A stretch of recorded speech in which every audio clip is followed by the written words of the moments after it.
Olha, alguma vez passou pela cabeça o que será que existe lá no fundo, mas bem no fundo mesmo, a milhares de quilômetros debaixo dos nossos pés?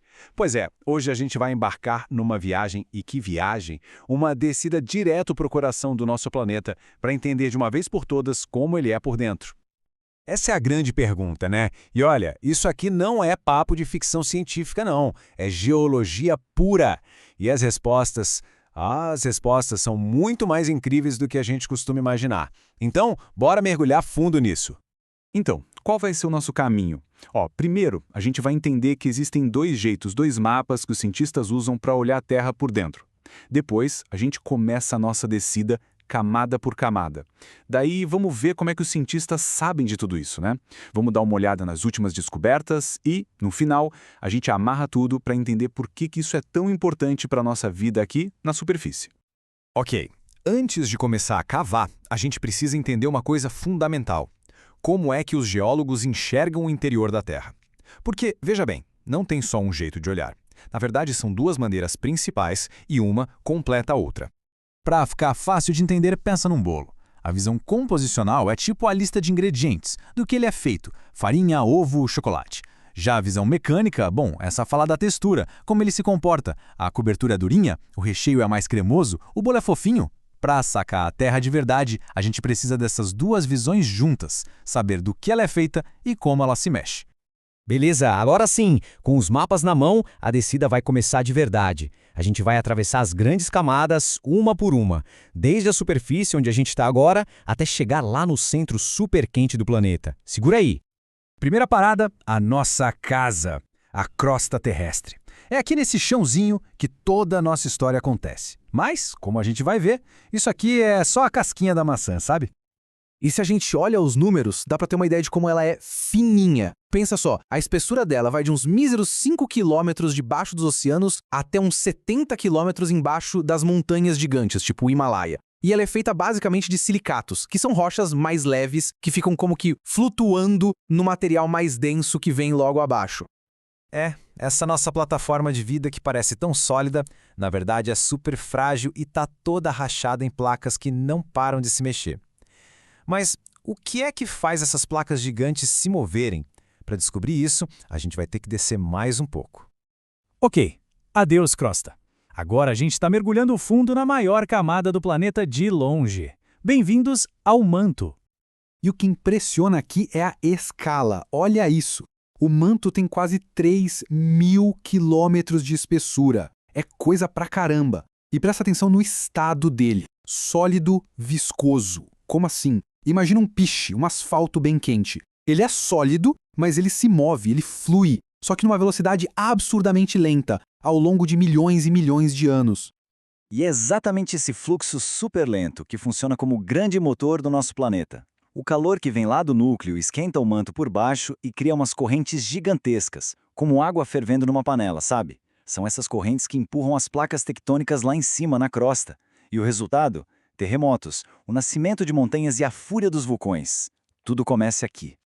E finalmente, depois de uma longa descida, a gente chegou. O destino final, o centro do mundo.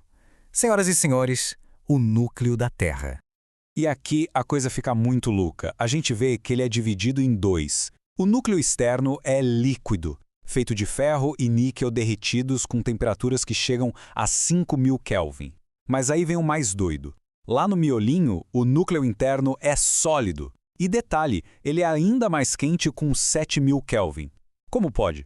A pressão lá é tão, mas tão absurda que ela simplesmente não deixa o metal derreter.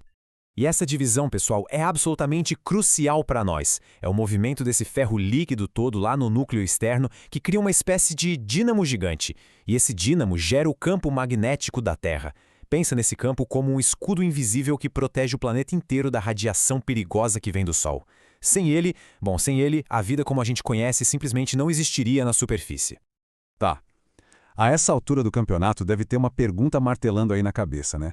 Se o buraco mais fundo que a gente já cavou mal arranhou a crosta, como diabos a gente sabe de tudo isso? A resposta é: a ciência é genial e usa uns métodos indiretos incríveis. Pensa nos cientistas como detetives cósmicos com um kit de ferramentas fantástico. Primeiro, eles usam as ondas dos terremotos. Funciona como um ultrassom gigante para o planeta.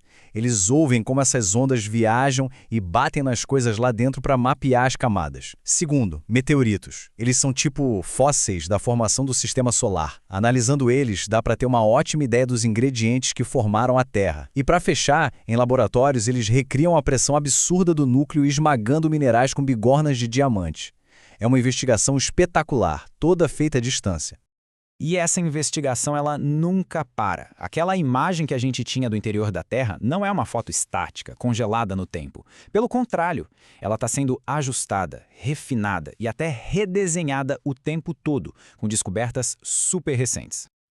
Olha que demais! A ciência não para mesmo. Estudos super recentes estão mostrando que a rotação do núcleo interno pode estar, acredite, diminuindo o ritmo. E não é só isso. Os cientistas estão de olho em umas estruturas gigantes e misteriosas lá na fronteira com um manto que podem ser o que sobrou de um antigo oceano de magma. A foto do nosso planeta está mudando diante dos nossos olhos. E essa citação aqui da revista Nature Geoscience resume tudo perfeitamente. A pesquisa mais nova está sugerindo que o núcleo interno, que a gente sempre imaginou como uma bolinha perfeita, talvez esteja mudando de forma. E isso, gente, não é só uma curiosidade de cientista, não. Isso pode ter consequências diretas no campo magnético, aquele mesmo que protege a todos nós. E tudo isso nos traz para a nossa última parte e talvez a mais importante de todas. Afinal, por que a gente deveria se importar com o que acontece a 6.000 quilômetros de profundidade? A resposta é simples e poderosa, porque está tudo conectado. O núcleo é, literalmente, o coração pulsante do nosso planeta. É ele que gera o nosso escudo magnético, que é vital para a vida. O calor dele é o combustível para toda a geologia que move continentes e recicla os nutrientes. Ou seja, ele define se o nosso planeta é um lugar habitável ou não no longo prazo. E mais, como as pesquisas mais novas sugerem, pode ser que lá na fronteira do núcleo tenham acontecido coisas cruciais para a própria origem da vida aqui na Terra. E com isso a gente termina a nossa jornada, mas termina com uma reflexão. A Terra não é só uma rocha morta flutuando no espaço. É um sistema vivo, dinâmico, do núcleo até aqui em cima. E as mudanças que acontecem lá no centro mais profundo, elas geram ecos que chegam até a superfície. A grande pergunta que fica no ar é: como é que esses ecos do coração do planeta vão moldar o nosso futuro?